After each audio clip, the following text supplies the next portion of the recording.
Hey everyone, स्वागत है आपका मेरे चैनल पर। तो इस चैनल पर आप इंग्लिश स्टोरीज से रिलेटेड वीडियोस देखते हैं, जिसमें कि शॉर्ट स्टोरी, मोरल स्टोरी और फेरी टेल्स, इंफॉर्मेटिव वीडियोस का हिंदी में अनुवाद करना सीखते हैं। इसके साथ ही स्टोरी को रीडिंग डालना और इंग्लिश वर्ड्स के करेक्ट प्रोनाउंसिएशन के बारे में भी आप इस चैनल के थ्रू सीखते हैं। तो अगर आप मेरी वीडियो को पहली बार देख रहे हैं, इस चैनल पर न्यू हैं, तो मेरे चैनल को सब्सक्राइब कर लें और जो बेल का आइकन दिख रहा है उसे भी प्रेस कर दें, ताकि मैं जब भी वीडियो अपलोड करूं तो इसका नोटिफिकेशन आप तक पहुंच जाए। तो आज जो मैं स्टोरी लेकर आई हूं, यह एक शॉर्ट मोरल स्टोरी है। बहुत ही अच्छी कहानी है। इस स्टोरी में यूज़ होने वाले वर्ड्स एडवांस्ड लेवल के हैं, तो बहुत ही केयरफुल्ली वीडियो के एंड तक बने रहिएगा। इसमें न्यू वर्ड्स आपको सीखने को मिलेंगे, जिन वर्ड्स के थ्रू आप अपने स्पोकन लैंग्वेज को भी इम्प्रूव कर सकते हैं। तो चलिए स्टार्ट करते हैं आज का ये स्टोरी। आज के स्टोरी का टाइटल है the frog and the pale of milk. Frog का अर्थ होता है मेढक और पेल का अर्थ होता है बाल्टी, मिल्क यानी कि दूध। तो शीर्षक का अर्थ हुआ मेढक और दूध का बाल्टी।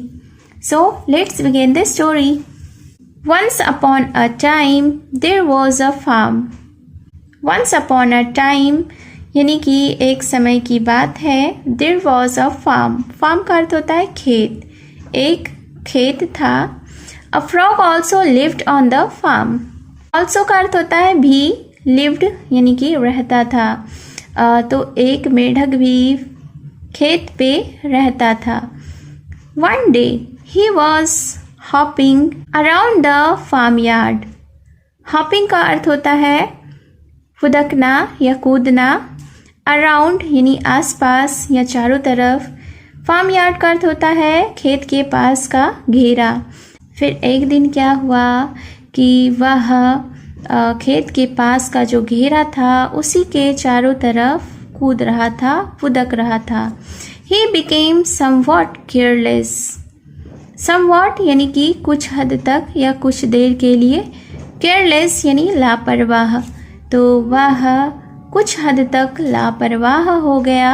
सडनली ही ended up falling into a pail half filled with milk. Suddenly यानी कि अचानक। फॉलिंग यानी गिरना, गिर गया। हाफ फिल्ड का अर्थ होता है आधा भरा हुआ। तो फिर क्या होता है कि अचानक ही ended up falling into a pail half filled with milk, यानी कि वह दूध से आधी भरी बाल्टी में गिर गया। He tried to get out. उसने बाहर निकलने की कोशिश की। As he swam about attempting to reach the top of the pail, he found that the sides of the pail were too high and steep to climb out. सबसे पहले इस sentence के वोकैबुलरीज को देखते हैं। एस का अर्थ होता है जब। स्वयं यानी कि तैरना, तैर रहा था। अटेम्प्टिंग यानी कोशिश करना, कोशिश कर रहा था। रीच का अर्थ होता है पहुंचना। टॉप यानी कि ऊपर। फाउंड यानी पाया। साइड्स का अर्थ होता है किनारा। TOO टू यानी कि बहुत। हाई यानी ऊंचा। क्लाइंब यानी कि चढ़ना। तो इस सेंटेंस को हम लोग देख लेते हैं। As he swam about attempting to reach the top of the pail, यानी कि जब वह बाल्टी के ऊपरी हिस्से तक पहुंचने की कोशिश में तैर रहा था। ही फाउंड दैट, उसने पाया कि the sides of the pail were too high, कि बाल्टी के किनारे इतने ऊंचे थे। And steep to climb out, और खड़े थे कि उससे बाहर निकलना मुश्किल था।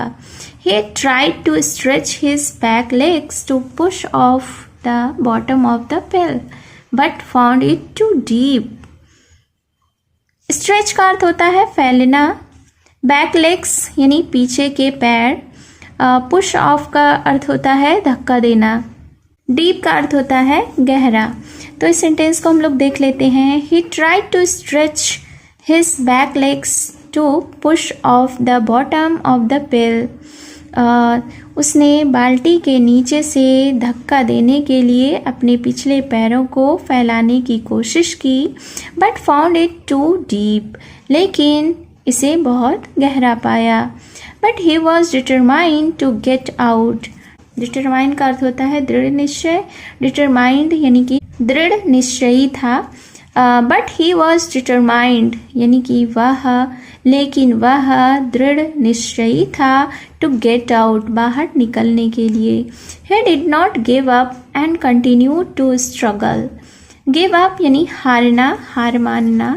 कंटिन्यूड यानी जारी रखा। स्ट्रगल यानी संघर्ष। तो ही डिड नॉट गिव अप, उसने हार नहीं मानी। एंड कंटिन्यू टू स्ट्रगल, और संघर्ष जारी रखा। He kept kicking and squirmed. Kicking यानी कि लात मारना। स्क्वेम्ड का अर्थ होता है छटपटाना। तो फिर क्या हुआ? ही केप्ट किकिंग यानी कि वह लात मारता रहा एंड स्क्वेम्ड, और छटपटाता रहा। All his kicking about in the milk had turned the milk into butter. Turned यानी कि बदल गया, बटर यानी कि मक्खन। तो इस सेंटेंस को हम लोग देखते हैं। All his kicking about in the milk had turned the milk into butter, यानी कि दूध में उसकी सारी लात घूसों ने दूध को मक्खन में बदल दिया था। As the butter was solid, he easily used it to climb out of the pill. Solid का अर्थ होता है ठोस, easily यानी आसानी से।